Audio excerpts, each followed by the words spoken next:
Good day, everyone. I'm Janeline D. Villarmente, and I'm going to discuss the characteristics of learners. So, one of the most important data that you must have when planning training session is the characteristics of your trainees. So, why is it important to know the characteristics of your trainees? It's because in competency-based training, we consider individual differences training because competency-based training is self-based, meaning that the training session is done or designed to be accomplished at the student's own speed, meaning the training session depends or rely on the student's ability or the capacity to do the task on their own capacity. So the design of training and instructional material should therefore suit characteristics of each trainee. So why is it important that the training and instructional materials kana masuot jud sa characteristic of each trainee? It's because kay para the training session will run smoothly, will run effectively so that the learning is mag-gain jud siya sa imuhang mga trainees. It's because suits siya's characteristics imuhang trainees. So, let's move on.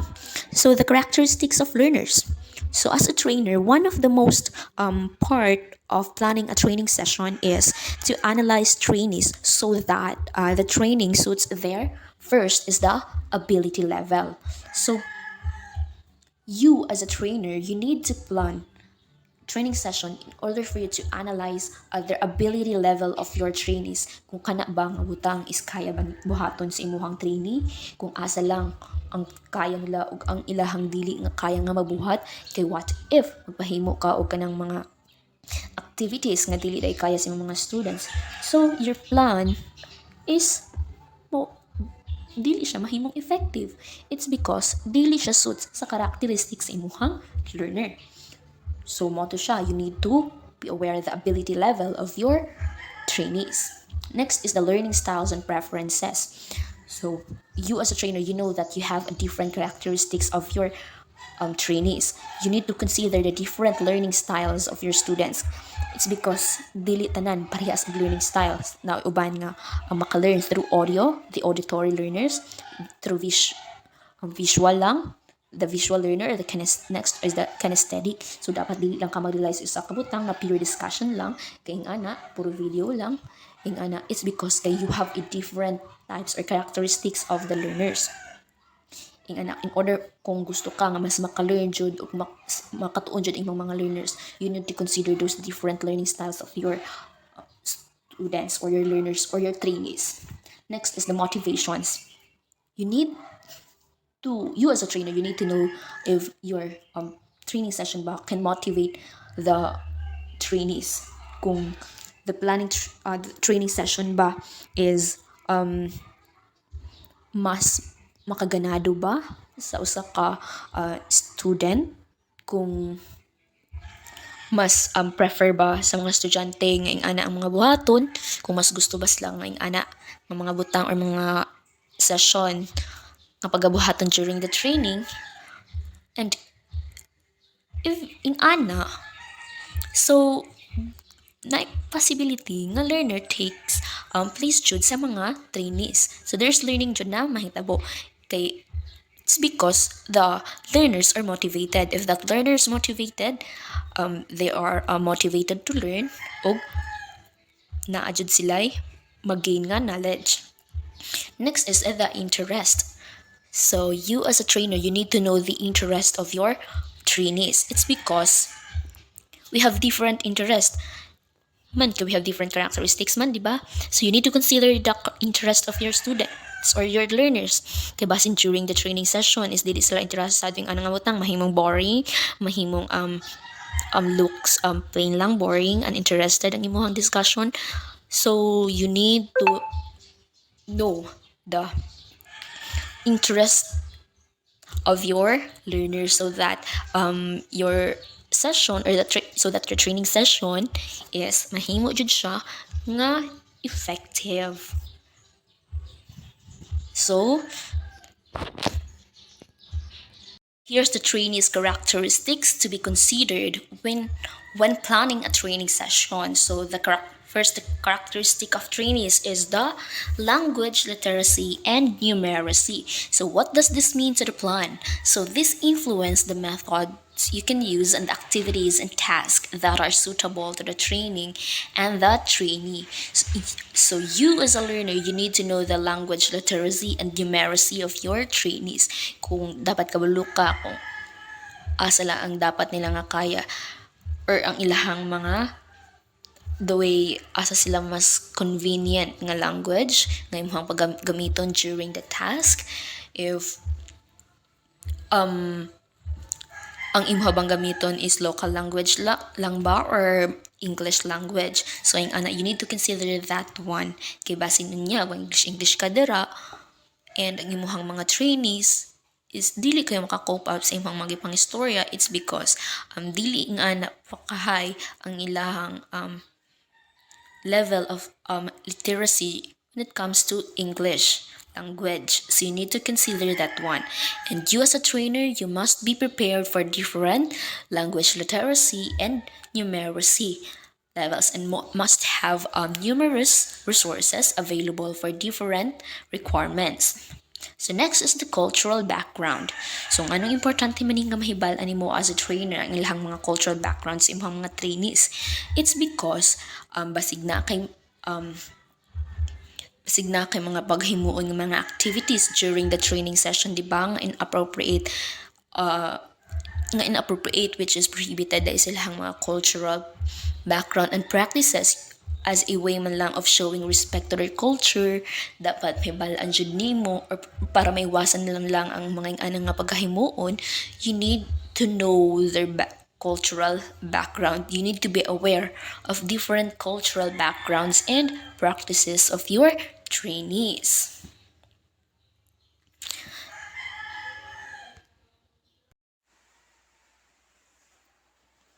Then the next one is the education and general knowledge. So you as a trainer, dapat kabalo ka sa imong education and general knowledge of your trainees. It's because lain pud ko ma-discuss na kadara without knowing na kanang imong mga gipang discussan di ay nga mga trainees is walay alam sa imong mga gipang discuss, diba? Is very advanced kay imong gipang discuss.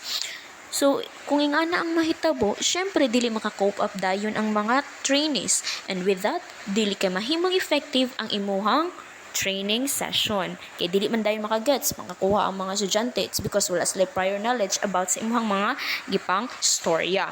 So, next is the gender. So, why you need to consider this as a trainer? It's because kapag plan pa lang nimo, dapat dili mo siya plan nga kani for all girls, for all boys, thing ana.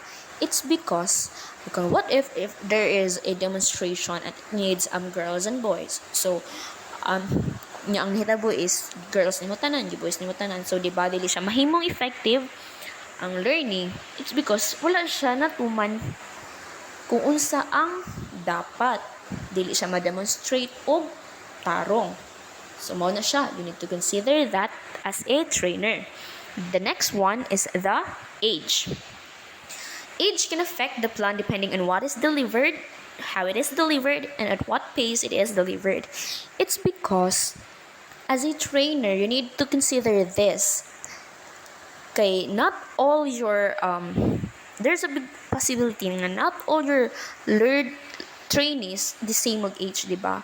So, they belong to their different generation. For example, millennial ka, nga trainer, and ang imong mga student, some of your student is dili, di ba? So, ang imong mga gipan-discuss there is very millennial kaayo. Syempre, dili dayon maka-cope up ang mga trainees nimo, ang mga ingana for using mga terms ng ana, di ba? So, imo lang silang hinay-hinayon pagtudlo kung unsa ang mga dapat buhaton, and you need to be aware syempre sa ilahang age kung unsa pa ang mga steps nga imong paghimuon during that training session kay para man lang diretso ang imong discussion and ang sa imong pag-discuss is tama ug nasakto sa needs sa imong mga trainees. Then the next one is the physical ability. So you as a trainer, you need to know the physical ability of your trainees. Dapat kabalo ka kung ang mga students ba is kaya ba nilang buhaton? They physically able ba? So if there's a trainee nimo nga physically disabled and can't do the physical activities, syempre as a trainer, it's your responsibility nga mahingita og alternative way para ang katong trainee nimo nga physically disabled makasabay gyapon og dili ma-left behind sa mga training nga kauban niya nga physically able.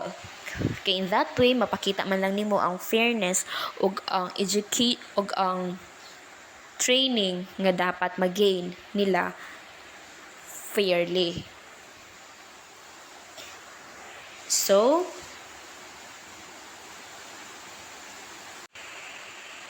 then the next one is the previous experience with the topic. So you as a trainer, you need to know the previous experience with the topic of your trainee so that you can use it in your training session.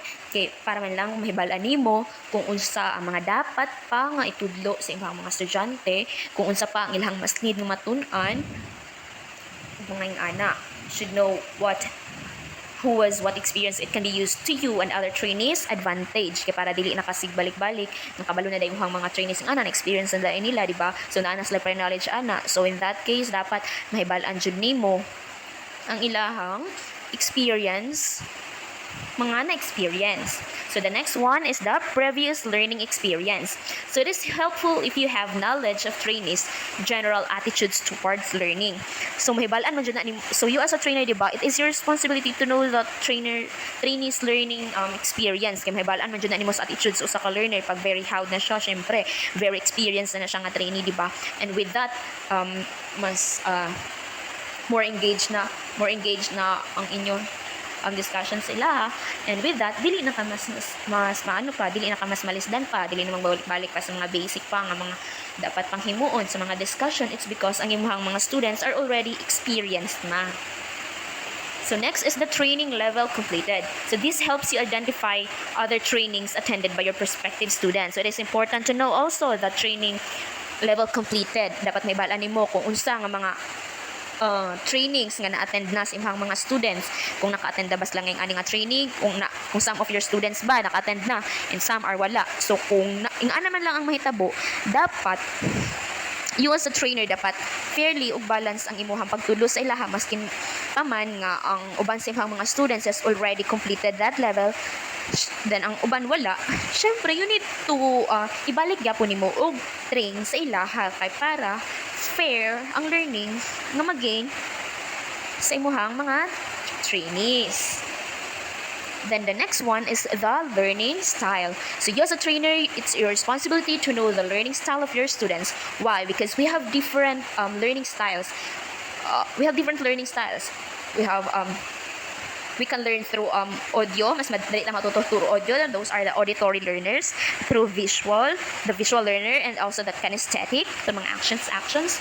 So dapat you as a trainer, it's your responsibility nga mangita og way para mas maka-learn ang imong mga students, dili lang kay pure discussion tapos ang imong mga trainer is visual, they are kinesthetic. So there's a big possibility nga dili kaayo maka-learn ang imong mga students. Syempre they are a visual learner. There are kinesthetic learners, maka-learn sila through visual, through actions. So, diba? You need to consider that one. The next is the other needs. This refers to special needs that would be requested by the trainees. Example, schedule for working student and single parents. So, we all know nga, parang tanan na, mahitabo man yun siya in your trainees nga, dili tanan maka-attend na yung mga trainees to, diba nga mga working student. You as a trainer, you need to be considerate naman minsan kay kanang, especially to the working student, kay para mas maka-gain man lang pud tuog kanang mas ma-motivate pa man to nimong learner nga mag appeal pa sa training more, and para dili mag-stop. You need to consider that one as a training, di ba? It's because na sila mga laing nga panginahanglan, but if that daraan ka mag-alarm if the trainees wala na siya pakabana sa training, di ba? Pag maapektuhan na ang training, so daraan na ka mag take og action. So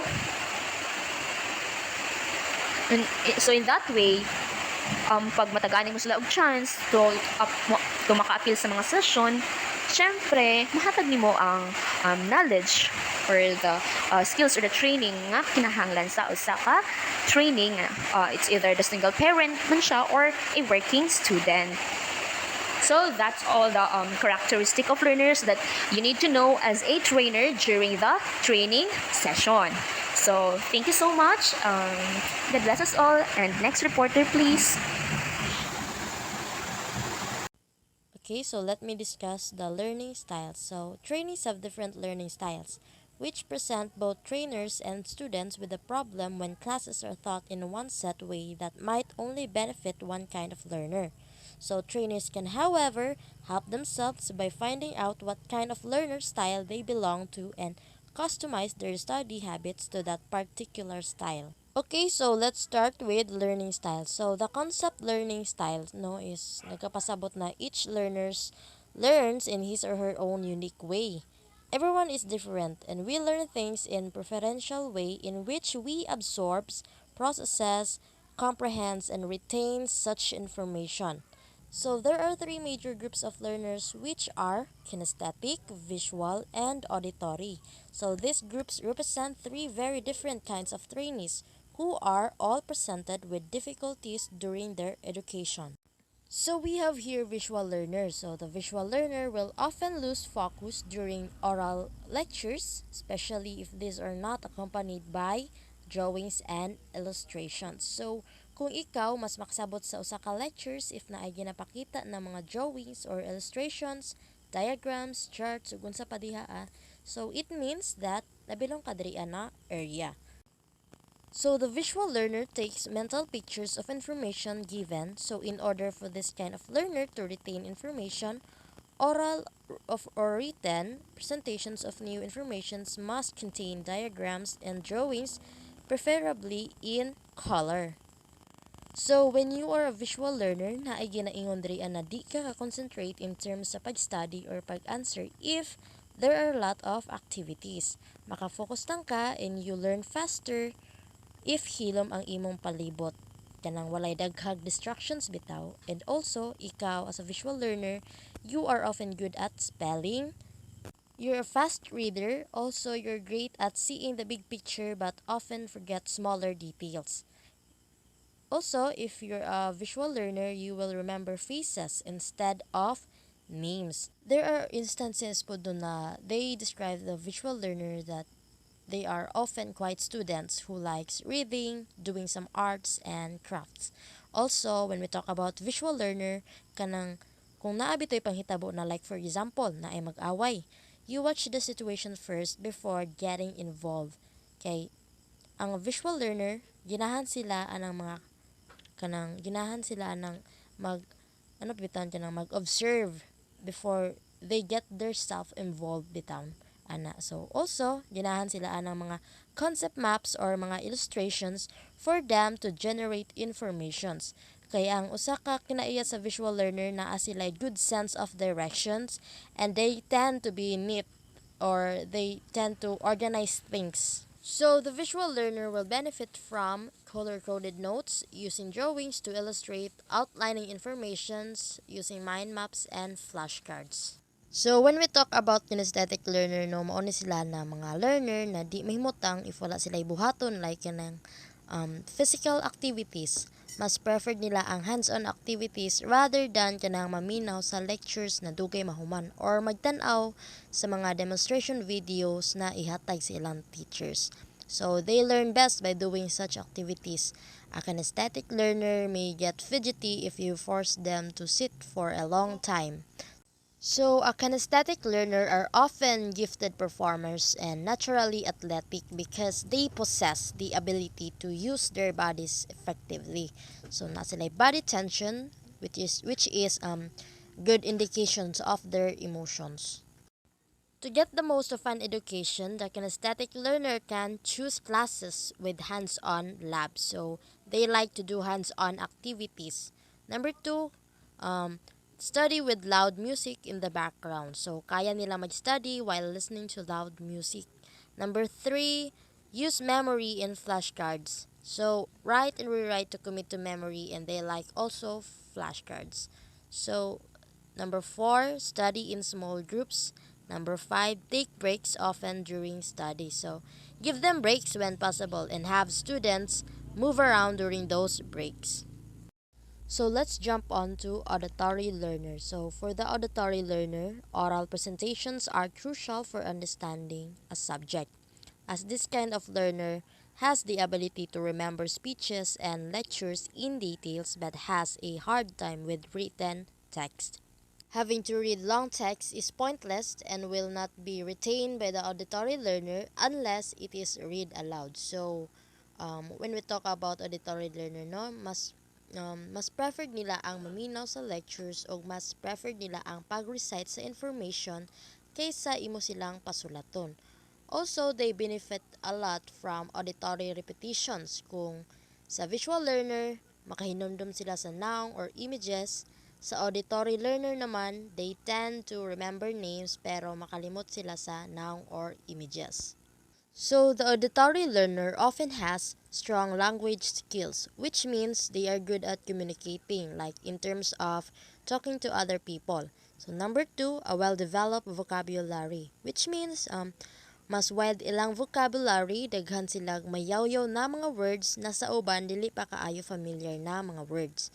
Number three, the ability to follow spoken directions well. So, like how'd sila mo follow og directions even though giyawyaw ra sa ilaha ang instructions or directions. So, number four, a hard time remembering faces but easily remembers names. So, as what I've said earlier, mas dali nila ma-remember ang mga names pero maglisod sila remember sa faces or images. So, I'm done with my part. So, let's hear the next reporter. Good day, everyone. My name is Chermy Pagas, and I'll be discussing about the trainees' current competencies. So first, what is current competencies? Current competencies are the skills and knowledge of your new trainees obtained through formal training, work experience, or life experience. So before you can prepare your session plan, so as not as included the same competencies where the trainers are already competent. Because in the competency-based training, competencies or skills that are already previously acquired by the trainee will no longer be repeated in their learning activities. So how can the competencies be determined? Current competencies can be determined using following self-assessment checklist, proof of competencies, and pre-assessment result. So in the self-assessment checklist, it is a checklist of competencies required of a qualification. Dito nimo makita ang form or the necessary data if you have the ability to perform or to do the qualification that are required. In the proof of competencies, it is a portfolio assessment or validation of evidences of competency, such as employment certificates with specific duties and responsibilities, projects personally done by the trainee, and certificate of awards and other related proofs. So there are three competencies. There are three units of competencies, which are basic competencies and common competencies and core competencies. If you are already qualified with those competencies, then that's such as a proof of competency. So in the pre-assessment result, it is in the competency-based training, it has the following function, which are diagnostic and formative and summative assessment. So in diagnostic, it involves collecting evidence to diagnose or identify a training need or performance problem. The trainer will identify if the trainee have something to enhance or improve during his or her performance. And in the formative, this type of assessment assists and supports learning by providing feedback about the performance and progress towards the achievement of competency.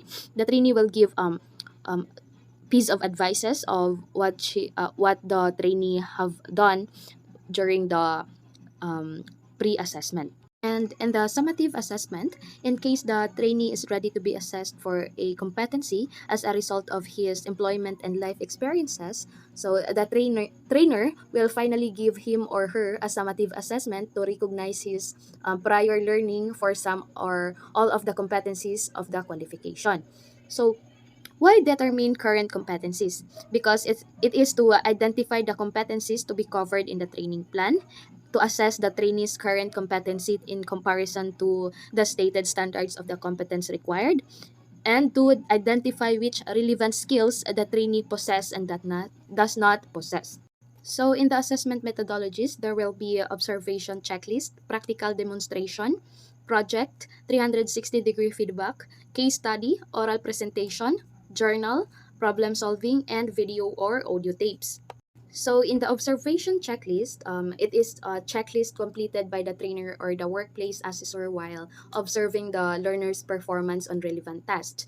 And in the practical demonstration, it demonstrates the competence by showing the steps or process used to produce a product or service. And in the project, it demonstrates the skills and knowledge in the completion of a project.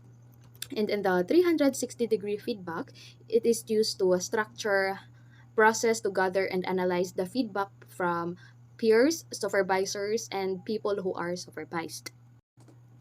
In the case study, it is response to a situation which is presented to the learner. It is used to ascertain the learner's problem-solving techniques and underpinning knowledge. And in the oral presentation, the learners give an oral presentation about an area of knowledge or their projects to a small group, or usually including a trainer, their assessor, their colleges, and other interested parties. And in the journal, it is the records, the learning activities, skills, and knowledge acquisition. And in the problem solving, it is about to implement problem solving techniques to analyze a product or process for problems or errors. And last, and for the last, the video or audio tapes, it is about to record the performance in the workplace that is subsequently reviewed by an assessor. So that's all for my part, and there will be the next reporter after me. So good day everyone, my name is Nina C. Salvalion and I continue a report. So the task that they given to me is Certificate of Award or Employment. So what is Certificate of Award or Employment? So it is employment or awards that reflect the responsibilities of the trainee, maybe a proof of his competency. So, kung may certificate of award or employment kay kanang mga written or electronic documents, settings, or for the terms and provision applicable to an award granted under the plan. Each award certificate is subject to the terms and condition of the plan. So, example ani is kanang mutay kag assessment or kanang CSS and C2. Diba kung makapasar ka is na sila certificate na ihatag. Napamatuod na siya and you are qualified to take jud ana nga assessment or the in situ. So, assessment in the gathering of evidence from a range of sources, and frequently more than one type of evidence is used to fairly and reliably determine competence.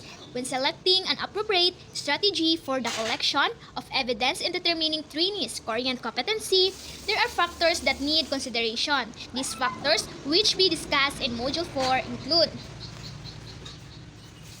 certificate of employment or rewards or awards that reflect the responsibilities of the trainee may be a proof of his competency. So the proof. So first is the requirements of the specific competency units of learning outcome. So the specific competency nga gi-require jud sa usa ka unit or sa isa ka assessment. Second, the needs of the assessor and the trainee being assessed.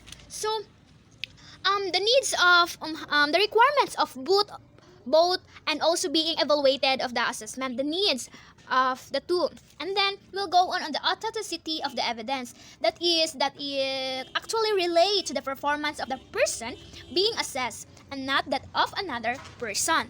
So what is authenticity evidence? So authenticity evidence is its role relates to whether the subject of an evidentiary offering generally a tangible thing is what purpose to be. This is a legal way of saying that evidence must be proven to be benign, to be admissible. An issue of authenticity must be determined at two stages of proceeding. And we will go on to the sufficiency of the evidence to demonstrate competency. So, sufficiency of evidence. What is this? So, in this area, sufficient evidence means is the evidence sufficient to support a reasonable belief, taking into consideration all relevant factors and circumstances that it is more likely than not that the respondent has engaged in a sanctionable practice. So we will go on the currency of evidence. That the evidence was still relevant and current according to competency standard requirements. So currency evidence. This is the evidence that is still relevant and current according to the OAM. So in this area, it is based on the assessor or being confident the evidence presented in assessment demonstrate competency. The assessment evidence must be from the present or very recent past, and whether the task being assessed or the location of the assessment involve a strong element, OH on S or environmental risk. So, in this area, sunid ang occupational health and safety sa area. So, ang meaning sa OH is occupational health, then ang S is kanang safety. So, sa example is dili ka komportable sa imong gi-assessment, maka-focus ba ka? So need ang safety o kanang occupational and kanang something na maka-cause sa bisan asa basta na assessment dapat na safety and also the occupational health sa mga naga-assessment or sa mga ni-take og assessment, and not only an assessment but also the trainee. So, number 1, the trainer can call or personally ask for confirmation from the signature of the certificate issued by company or an industry. So, the first is authenticity of the document. So, dapat ang document verified by testing physical and formal characteristic of a record. Ang ink is used to write a document must be contemporaneous with the document purported date. And then, the style and language of the document must be consistent with other related documents that are accepted as authentic. So, in this area, ang ink need siya nga contemporaneous and also verified ang document. So, we will go on the date acquired. Date acquired is generally the date you acquired the asset. You will need to obtain this from either a broker statement or a confirmation statement received after you made the purchase. For securities traded on the established securities market, you should enter the trade date. And then lastly is the standing of the company employer who issue the certificate. So, employers have a legal duty to provide a certificate, sunod ang legal of employment to any employee of theirs who asks for one within 10 years of the end of their employment. This is why employers must keep records of the length of former employee employment and job description for a period of at least 10 years. So, for submitted project videos and photos. So number 2, the trainer can visit the company to prove the extent of the workplace where the task job was done. This section presents sample method and instrument and identifying current competencies and training need of trainees. So current competencies are determined by using the following forms. So first is self-assessment check. So, this area, list of complete facilities, tools, equipment, and materials appropriate to the qualification applied for identified in this.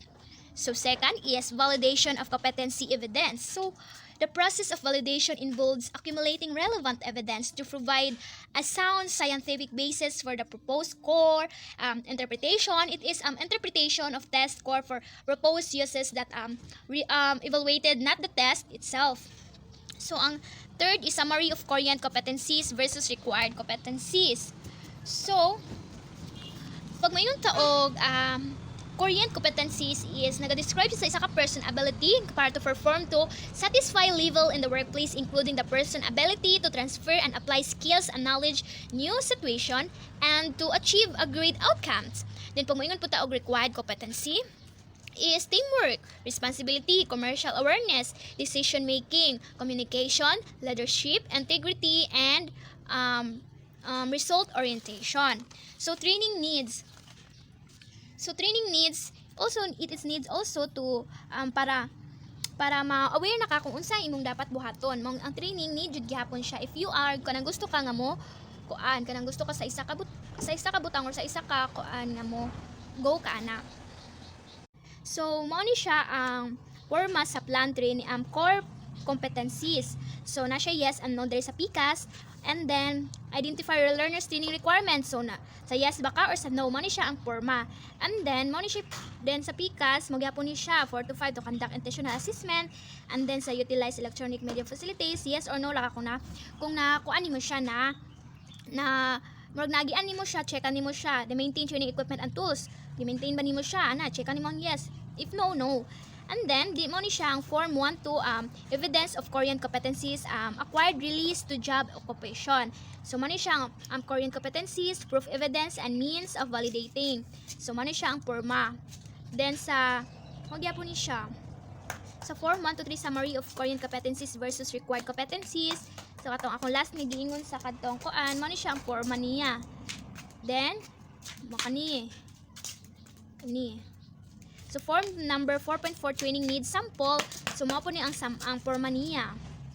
So, ang training needs o ang module title, module of instruction. So, ang training needs is na siya identify trainees training requirements, katong prepare assessment instrument, conduct pre-assessment, and so on and so forth.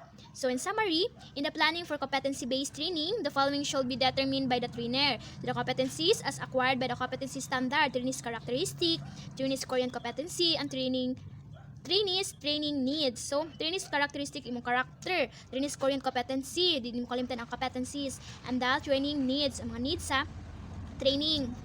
So, to determine learners' training needs, the trainer needs to do the following. Analyze the competency standard. So, you need to analyze before you action. And then, prepare the 10E forms. So, prepare the pre-test, prepare the institutional competency evaluation. That could be all. Thank you. Hello everyone, good day. By the way, I am Color Navarro, and for today, I will be the one to discuss the session plan. So what is a session plan? Session plan is a simply stated, clearly written, and flexible trainer aid for conducting a session or module. It is somehow based on the curriculum of the unit of competency and accomplished according to the suggested format. A session plan is somehow a vital structured document that includes the sequences of information, activities, and information linked with your training. So what are the benefits of a session plan? First, it gives the trainers an idea of where they are and where they are going. Second, it gives the trainers and the learners a clear idea of what they are doing. Third, it records the training sessions the trainers have taken. Fourth, gives the trainers a starting point if they have to do the training again with another learner or group of learners. And lastly, it somehow gives the trainers a firm base to review their performance. A session plan or this document offers an 8-step model for designing an effective training event that meets the needs of participants and trainers alike. This model includes the following 8 steps. Step 1. Define the purpose of the training and target audience. The first step to designing a training is to become clear about what your training needs to accomplish. For some trainings, your purpose and audience will be clearly determined by funders or well-established professional development needs.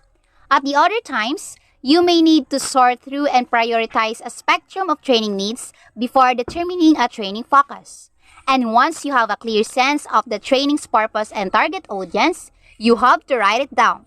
Then use it as a description to promote your program to prospective participants. Step 2. Determine participants' characteristics and training needs. The specific needs of training participants will somehow influence the development of learning objectives and guide the choice of activities and training strategies. The more you know about your participants, the greater the likelihood you will design a training event that will be meaningful to them. Step 3. Define training goals and objectives. After assessing the needs and expectations of your participants, you are ready to define the goals and objectives for the training. Step 4. Outline training content. Most trainings are divided into 3 key segments: an introduction, a learning component, and a wrap-up and evaluation component. Remember, always return to your stated objectives and outcomes to guide program content and remind you of your purpose. Step 5. Develop instructional activities. Developing a training design consists of organizing learning activities so that outcomes identified by your objectives are achieved. Each activity should have an introduction, a main segment, and a wrap-up segment, paralleling the overall structure of the training sessions. Step 6. Prepare the written session plan. Create a written document that provides a detailed plan of the training sessions, including your goals and somehow your objectives, the sequence of specific learning activities and the time allotted to each, directions and key points to cover during each activity, and the trainer who will be responsible for the activity. Step 7. Prepare participants' evaluation forms. The purpose of the evaluation is to determine the extent to which the training achieved its objectives and somehow to identify what adjustments, if any, need to be made to the training design or follow-up process. And last steps, the step 8. Determine follow-up activities for the event. For designing an effective session plan, as a trainers, you must determine follow-up activities for the participants that relies on the training. And now, let's proceed to the elements of a session plan. First, we have the industry sector, or what we call the qualification and title. Every qualification belongs to a sector. To know what sector a particular qualification belongs to, it refers to the TR, or what we call the training regulation, or the competency-based curriculum, or the CBC. Example of this: sector, construction; qualification, plumbing; level, and C3. Second, we have the unit of competency. The units of competencies comprise a qualification. Basically, they are grouped into 3: basic competencies, common competencies, and the core competencies. Third, we have the module title. This is actually the unit of competency. The difference of the unit of competency and the module title is the verb in the module title is in the present participle, ending in ing form. Example: unit of competency, draft plumbing design; module title, drafting planning design. Fourth, we have the learning outcomes. Learning outcomes are the learning blocks or units that comprise the module. In the training regulation, or the TR, they are termed as elements, while in the CBC or in the competency-based curriculum, they are termed as learning outcomes. Example from the CBC of Plumbing NC3, unit of competency, draft plumbing design.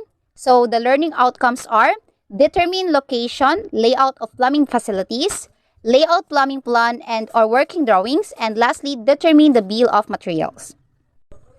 Fifth, we have the introduction.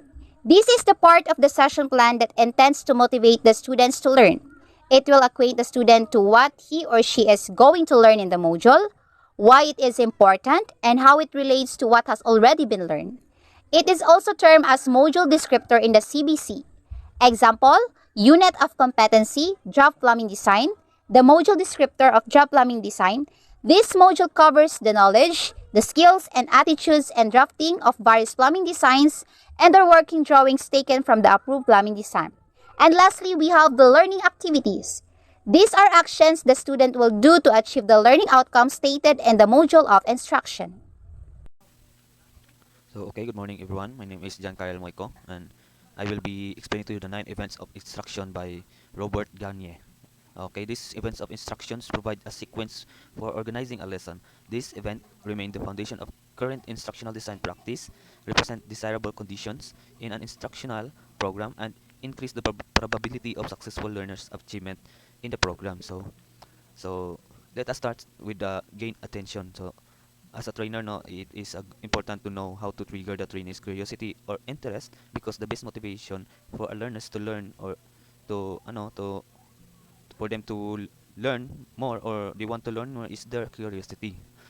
Now let's move on to the second one, the inform learners of objectives. So every start of the session, usually in the morning, trainees should be reminded of overall objectives of the training. What skills do they need to learn in relation to the activities they are currently going through? So in this stage, it is important to inform what objectives they need to accomplish, and for them to focus on what skills do they need to practice based on the objectives. Next is the stimulate recall of prior knowledge.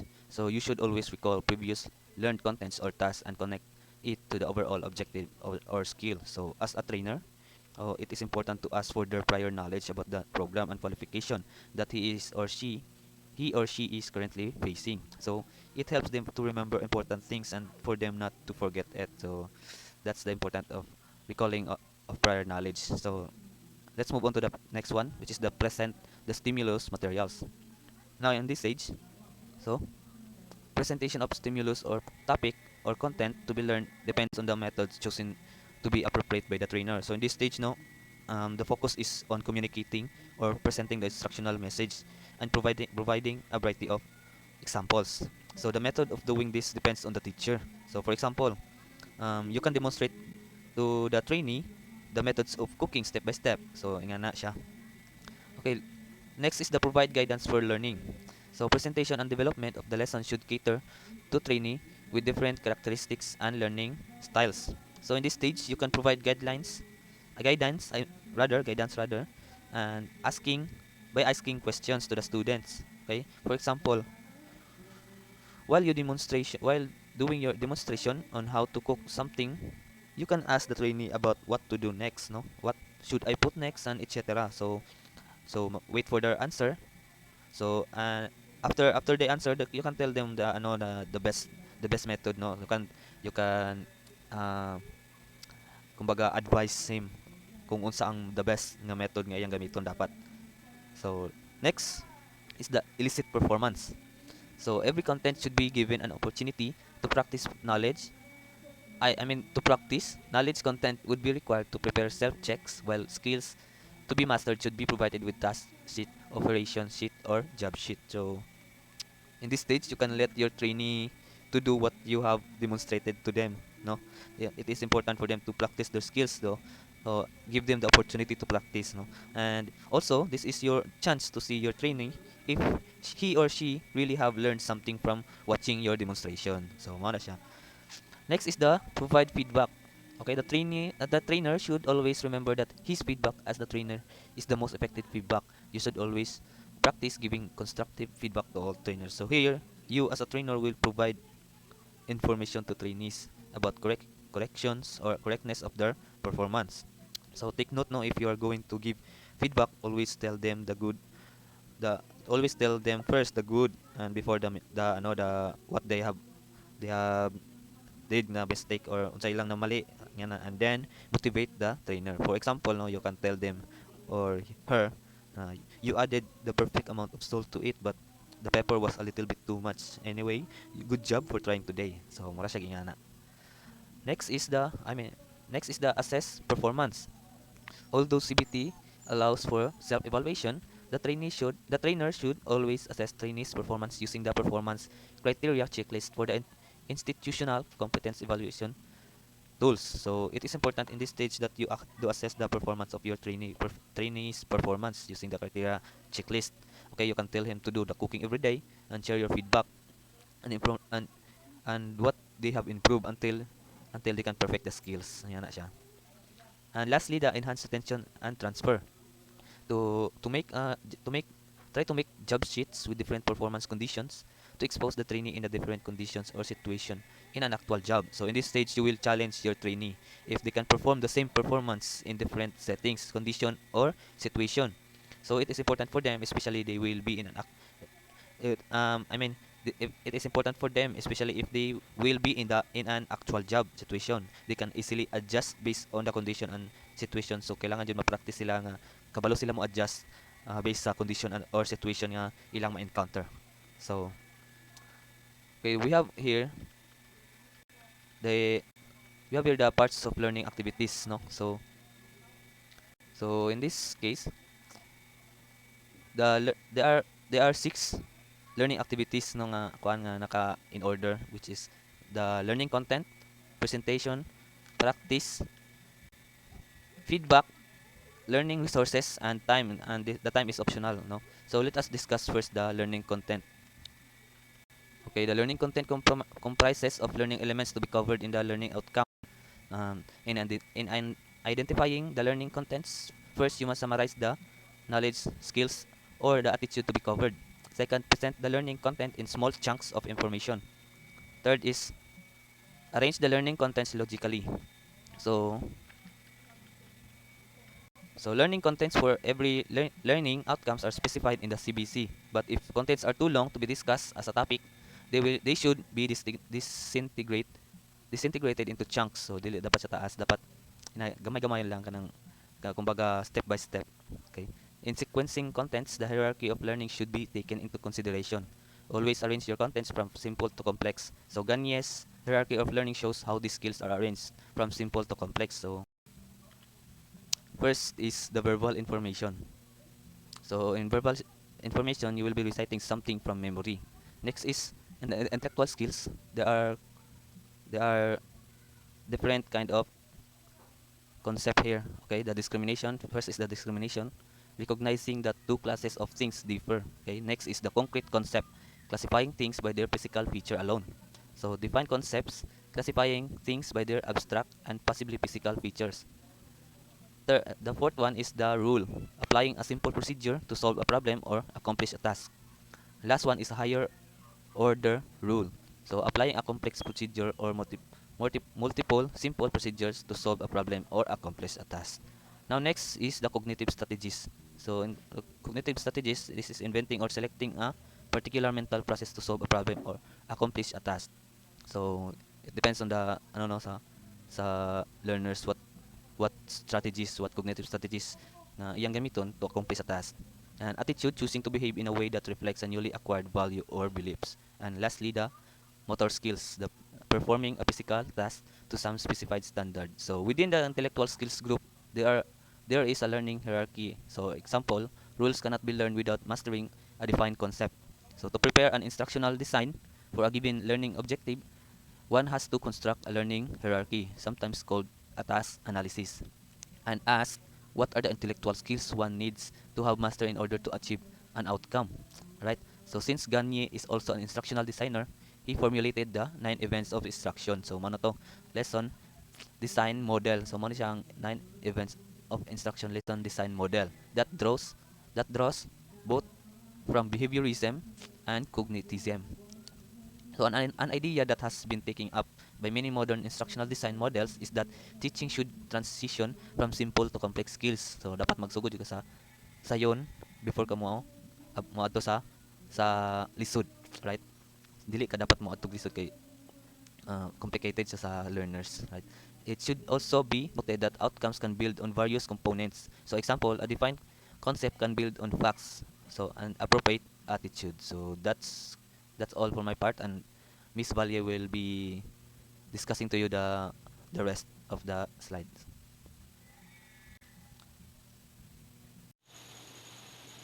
Hello everyone. Now let's proceed to the next elements of the session plan. So learning resources, these are materials that will be needed to support and facilitate learning of the students or trainees. So learning resources refers to the range or variety of resources and lesson materials that teachers can use to teach. So every lesson created by a teacher should contain specific learning objectives from the curriculum. So effective lesson planning or session plan will also include a clear differentiated sequence of learning that the children will follow in order to meet the chosen objectives. So learning resources, teachers create opportunities for learning, enable teachers to offer more interactive, interesting, and engaging learning activities. So learning resources might include any of the following. Example, CBLM, pattern paper, pen and pencil, eraser, drawing instruments, drawing table, orthographic drawing, isometric drawing, elevation, and section plan. Next is time. Since the approach of the learning is self-paced, time or duration of the training is not a must.